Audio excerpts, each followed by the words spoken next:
12-year-old Damon Carter was having the worst day of his life when the sky exploded above him.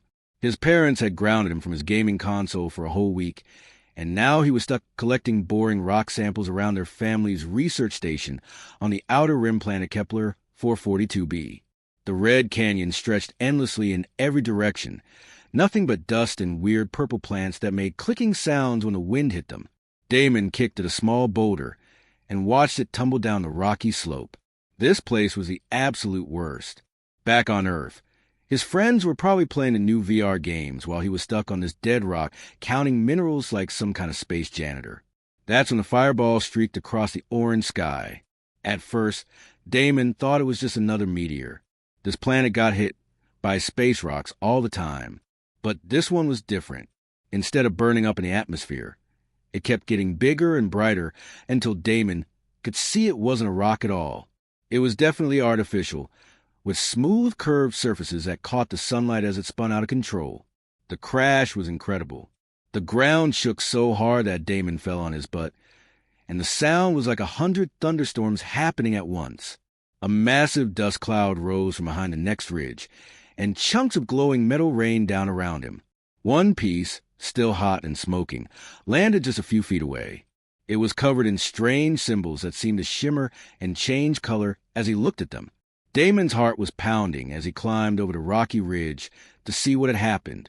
His parents, Dr. Maya Carter and Dr. Kevin Carter, were both xenobiologists who had drilled first contact protocols into his head since he was little. Rule number 1 was always to report any alien activity immediately and stay far away until the adults could handle it safely.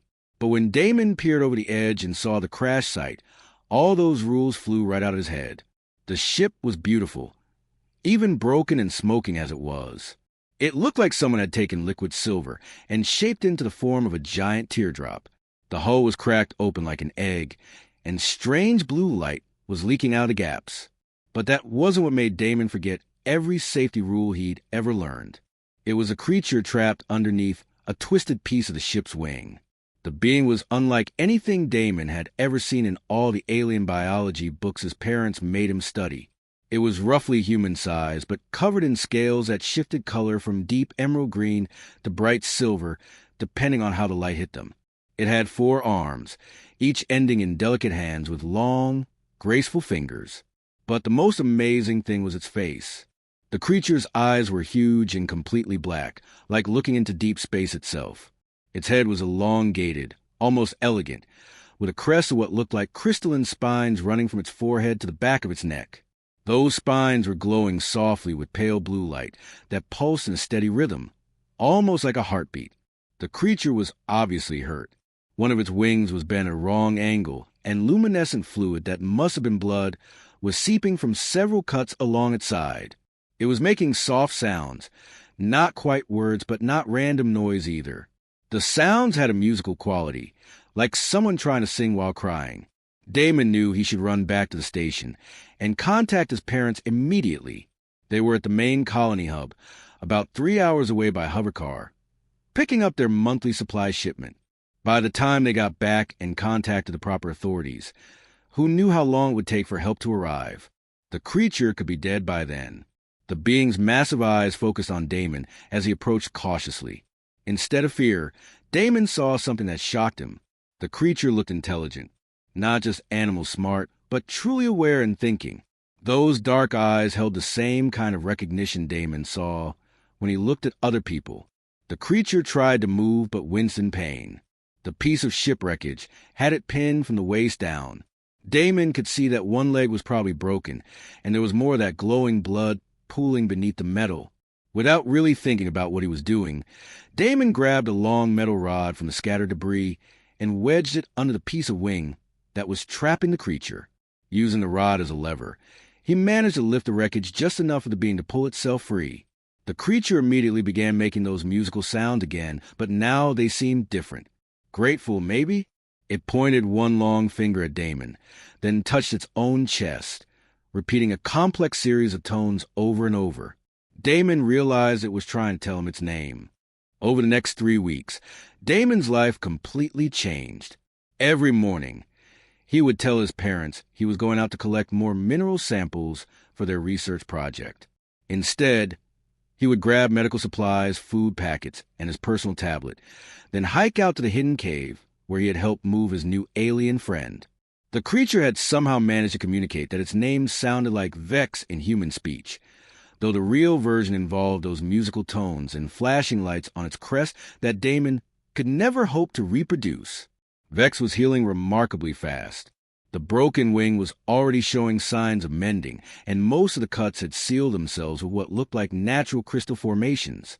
But the most amazing discovery came on the fourth day, when Damon was updating his personal notes about Vex's recovery progress.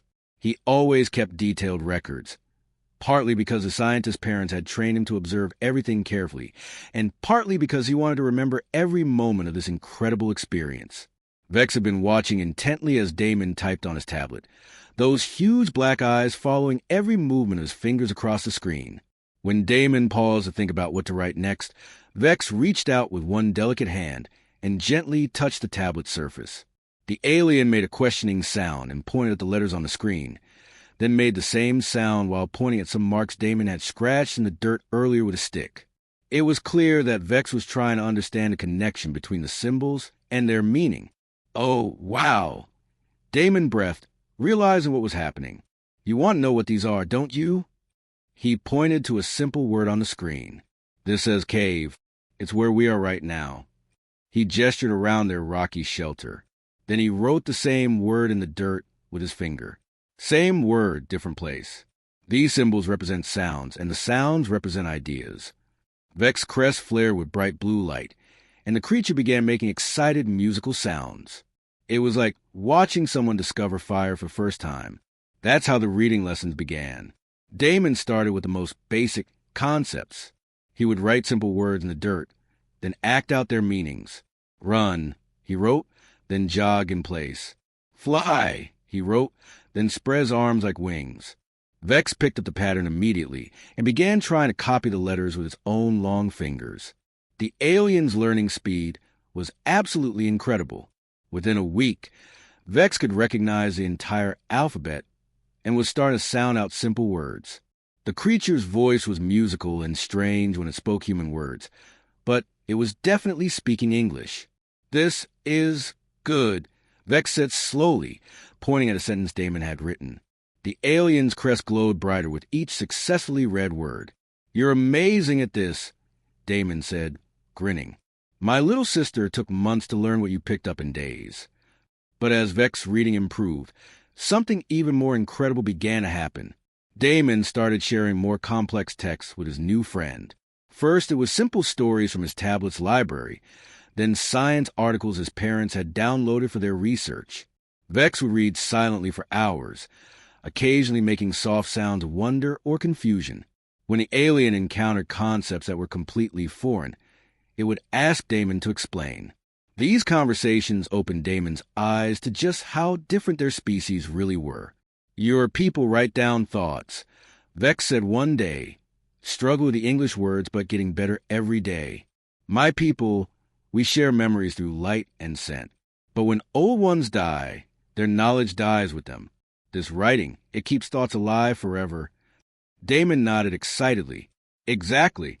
We can learn from people who lived thousands of years ago because they wrote down what they knew. Books let us build on old ideas instead of starting over every generation. The implications hit both of them at the same time. Vex people had never developed writing. Everything they knew had to be memorized and passed down through oral tradition. Imagine how much knowledge had been lost over the centuries, simply because someone forgot to tell the right person at the right time. As the days passed, Vex became hungry for more and more complex reading material. The alien devoured everything from poetry to physics papers, asking endless questions about human culture, science, and philosophy. Damon found himself learning alongside his student, looking at familiar concepts through completely alien eyes. Your species is very young compared to mine, Vex explained during one of their evening conversations. But you have captured so much wisdom in these symbols. We have lived for thousands of years, but forgotten much. You humans remember everything. The irony wasn't lost on Damon. Here was a member of an ancient alien civilization, probably hundreds of years more advanced than humanity, learning to read like a human child. But through that simple act, Vex was discovering ideas and possibilities that had been lost to the alien species for generations. Neither of them realized they were starting a revolution that would eventually reshape an entire alien civilization. The rescue ships arrived on a Tuesday morning, just as Damon was teaching Vex how to read poetry. They had been working through some of the simpler poems in his tablet's literature collection, and Vex was fascinated by how humans could capture emotions and paint pictures with nothing but carefully chosen words. The way your people play with language, Vex had said, those musical tones in his voice growing more confident with each passing day. It is like creating art from pure thought. My people have nothing like this. That's when the sky darkened with shadows that definitely weren't clouds. 3 massive ships descended from the orange sky, like falling mountains. They were nothing like Vex's crash vessel, which had been elegant and curved. These were angular, aggressive-looking craft covered in what looked like armor plating. Strange symbols glowed along their hulls, pulsing in patterns that hurt Damon's eyes to look at directly. Vex's reaction was immediate and terrifying. The alien's crest, which had been glowing a peaceful blue during their reading session, suddenly flared bright red. All the musical sounds stopped, replaced by what could only be described as a whimper of fear. "Hide the tablet," Vex whispered urgently, scrambling to shove the device behind a rock. "Hide everything with writing. Quickly." "What's wrong?" Damon asked, but even as he spoke, he was helping conceal their makeshift classroom. "Isn't this good? Your people came to rescue you." Vex's huge black eyes met his, and Damon saw something in them that made his blood run cold. It wasn't just fear. It was shame. "My clan has found me," Vex said quietly. "They will not be pleased with what I've become." The landing was violent and purposeful. The ships didn't settle gently like Vex's craft would have. They slammed into the canyon floor with enough force to shake rocks loose from the walls. Immediately, dozens of beings emerged from the vessels, and Damon got his first look at what adult members of Vex species really looked like. They were magnificent and terrifying at the same time. Each one stood nearly 8 feet tall, with scales that weren't the shifting colors of Vex hide, but solid metallic hues that spoke of armor and war. Their crests were larger and more elaborate, glowing with harsh white light that made Damon squint. Most intimidating of all were their eyes, which held none of the gentle curiosity that made Vex so easy to befriend. These were the eyes of predators. The leader of the group was the most impressive of all. Its scales were a deep bronze color that seemed to absorb light rather than reflect it, and the crest on its head towered above the others. When it spoke, its voice carried across the canyon like thunder. The rescue party found their hiding spot within minutes. Damon tried to step in front of Vex protectively, but the alien gently moved him aside with one of those long, graceful hands. What followed was a conversation in the musical language of Vex people. But even without understanding the words, Damon could tell it wasn't going well.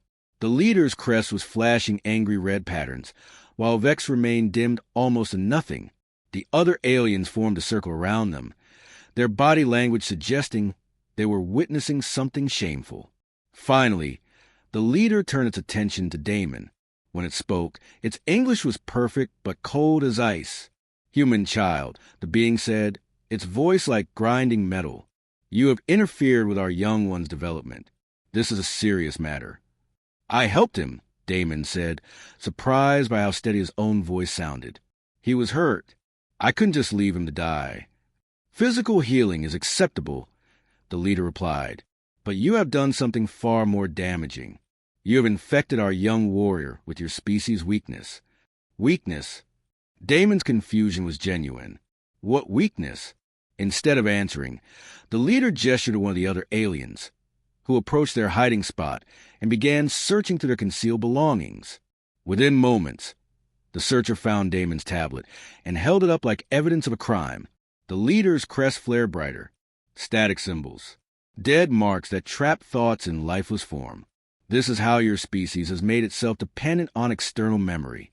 True warriors carry all knowledge within themselves, passed down through pure tradition and lived experience. Damon felt anger rising in his chest. Those aren't dead marks. They're books, stories, poems, scientific discoveries.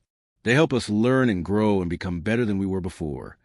Exactly, the leader said, and its tone suggested this proved its point entirely. Your species cannot grow naturally. You must lean on these crutches, these artificial memories. It makes you weak, dependent, unable to truly understand the knowledge you consume. During this exchange, Vex had been trying desperately to communicate with the leader using the flashing light patterns on its crest. But every attempt seemed to make things worse. The other aliens began making sounds that were clearly expressions of disgust and disappointment. Then the leader did something that made Damon's heart break. It walked over to Vex and, with one swift movement, struck the tablet from a young alien's hands. The device shattered against the canyon wall, its screen going dark forever. The contamination ends here, the leader declared. The young one will be cleansed of these foreign influences and return to proper warrior training. That's when everything went completely wrong. Damon heard the distant rumble of hovercar engines echoing off the canyon walls. His parents had returned early from their supply run, probably because they detected the alien ships on their sensors. Colony security would be with them, following standard first contact protocols.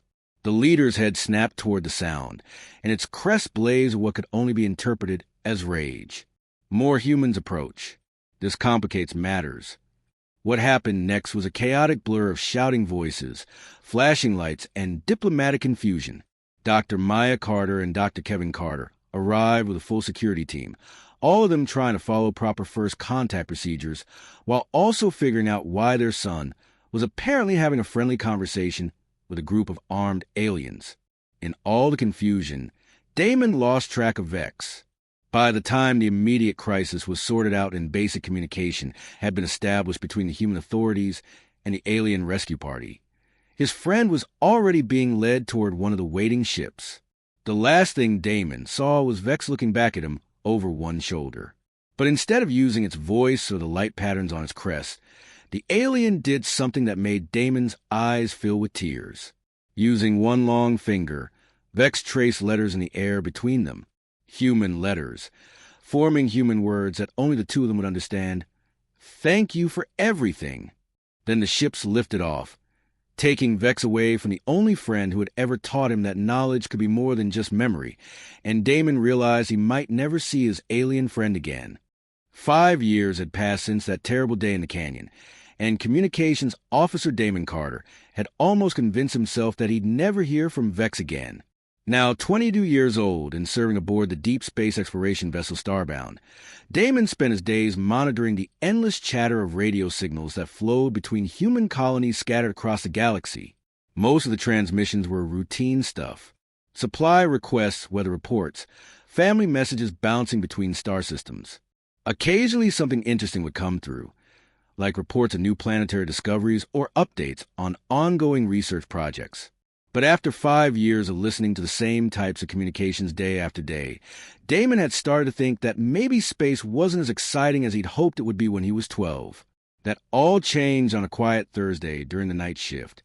Damon was half asleep at his station, letting the automated systems handle most of the routine traffic while he nursed his third cup of coffee. The bridge was dimly lit, with only 2 other crew members on duty. Outside the massive viewports, the stars hung motionless in the black void of space, same as they had for the past 6 months of their survey mission. Then his console started beeping in a pattern he'd never heard before. At first, Damon thought it was just interference from a nearby pulsar. The signal was buried deep in the background noise of routine stellar mapping data, so faint that the computer had almost missed it entirely. But something about the pattern made him sit up straighter and take a closer look. The signal wasn't random. It was definitely artificial, but it wasn't using any standard human communication protocols. More intriguingly, it seemed to be specifically targeting their ship's communication array, as if someone knew exactly where they were and was trying to reach them personally. Damon's hands trembled slightly as he began isolating the signal from the background noise. As the pattern became clearer, his heart started racing. Hidden within the stellar mapping data were mathematical sequences that he recognized, even after all these years. They were the same basic number patterns he'd used to teach Vex about human mathematics during those long afternoons in the canyon. It was a code, and Damon was probably the only human in the galaxy who would recognize it. Working feverishly, Damon fed the signal through every decryption program he could access. It took almost 3 hours of careful work, but finally the gibberish began resolving into something that made his eyes fill with tears. The message was in English, written in the simple, careful style of someone who had learned the language as an adult, but treasured every word. Asterisk, my dear teacher and friend, I hope this message finds you well among the stars. I have spent many cycles searching for a way to contact you safely. I pray you remember our time together and the gift you gave me in that canyon so long ago. I have not forgotten a single lesson you taught me, and those lessons have grown into something neither of us could have imagined. Asterisk. Damon had to stop reading for a moment to wipe his eyes. After 5 years of wondering and worrying, Vex was not only alive, but had apparently found a way to send messages across interstellar space without his own people detecting them. The message continued. Asterisk. You should know that our separation did not end the revolution you started. When my clan leaders took me back to our homeworld for cleansing, they discovered that the contamination ran deeper than they had feared. I could not forget the symbols you taught me, no matter how they tried to purge the knowledge from my mind. Worse yet, I had already begun teaching other young ones during my time in exile. Asterisk. Over the following weeks, more messages arrived through the same hidden channels. Each one painted a picture of a civilization in the midst of a profound transformation. Vex wrote about secret schools where young aliens learned to read and write in hidden caves and abandoned buildings. He described the creation of the first written language for his species, adapting human letters and symbols to capture concepts that had never been recorded before. We call ourselves the Mark Bearers now, one message explained. Asterisk. The old warrior clan see us as diseased, contaminated by foreign weakness. But Damon, you must understand what your simple gift has given us. For the first time in our species' history, knowledge does not die with the individual. We are building libraries, preserving our history, sharing discoveries across vast distances. Young ones who live on different worlds can now learn from each other, instead of remaining isolated by space and time. Asterisk. The messages weren't all positive, though. Vex wrote about the growing conflict between traditional warrior clans and the Mark Bearers. Many of his friends had been exiled or worse when they were discovered with written materials. Some had been forced to undergo painful procedures designed to erase their memories of human symbols. But for every Mark Bearer who was caught and punished, 2 more young aliens seemed to discover the transformative power of the written word. The most beautiful thing, Vex wrote in one particularly moving message, asterisk, is watching a young one read their first complete story. Their crest lights up with the same wonder I felt when you first showed me that marks on the surface could represent entire worlds of imagination. We are becoming something new, something our ancestors never dreamed possible. Asterisk.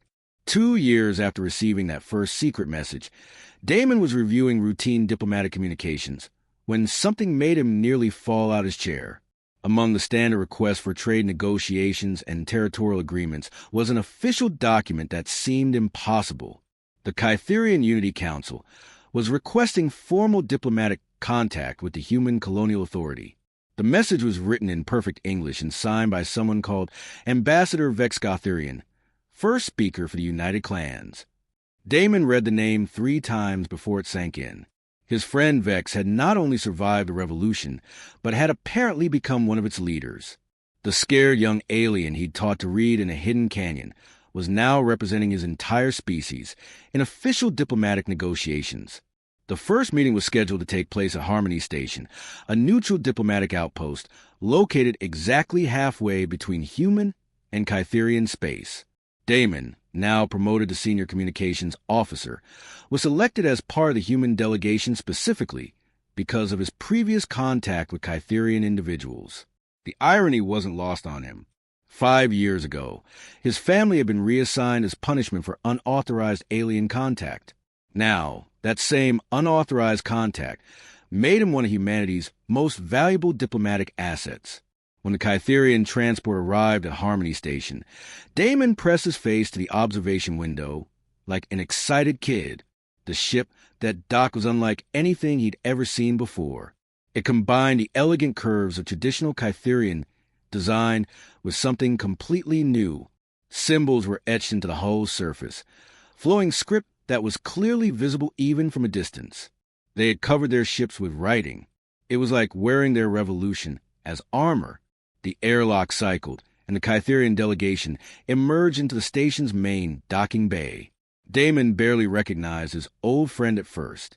Vex had grown larger and more impressive over the years, his scales now bearing intricate patterns that looked like flowing text across his skin. But when those familiar black eyes met Damon's across the crowded docking bay, the same gentle intelligence was still there.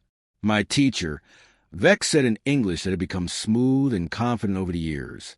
His musical voice carried easily across the space between them. "Look at what your small gift has accomplished." Behind Vex came the most remarkable sight Damon had ever witnessed. The Kytherian delegation was a perfect blend of old and new. Some of the aliens bore the traditional warrior markings of their ancient clans, their crests glowing with a harsh white light that Damon remembered from that terrible day in the canyon.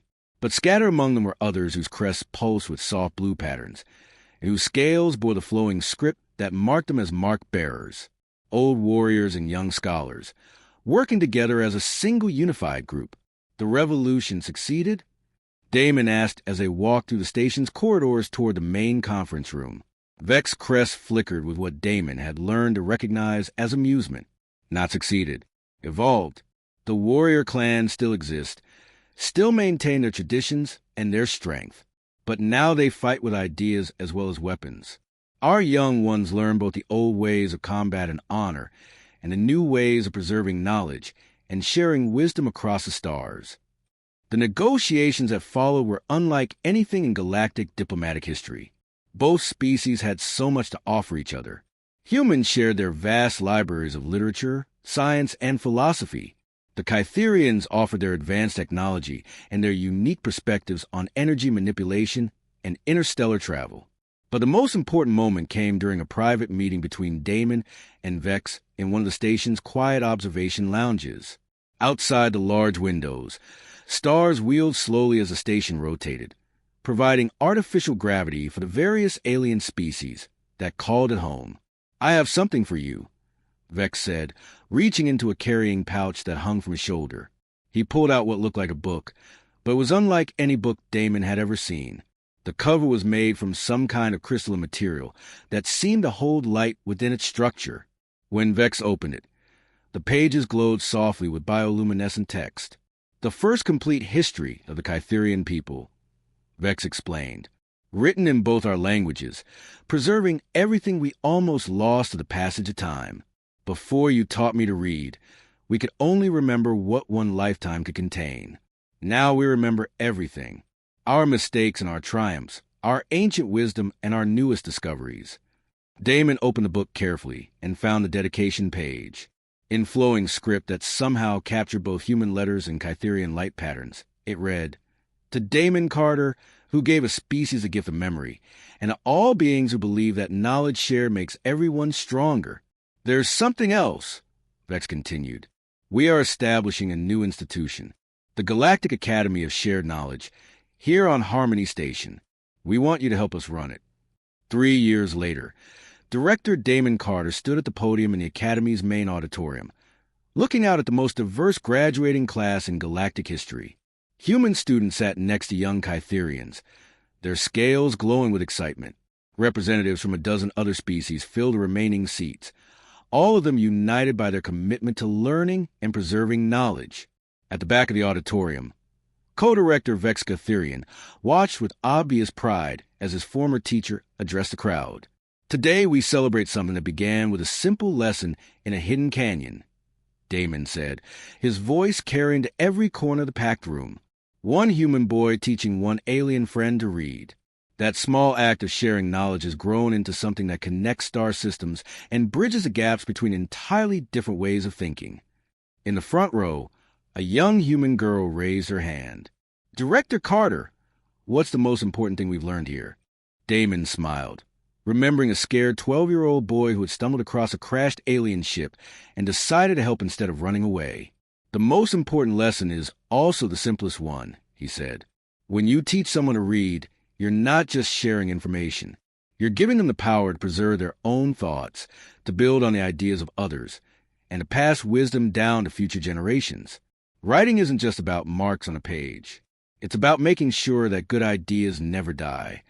As the ceremony concluded and the graduates began their journey to assignments across the galaxy, Damon reflected on how a childhood act of kindness had somehow sparked a revolution that changed the course of an entire civilization.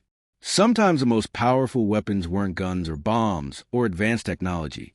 Sometimes they were as simple as teaching someone to read.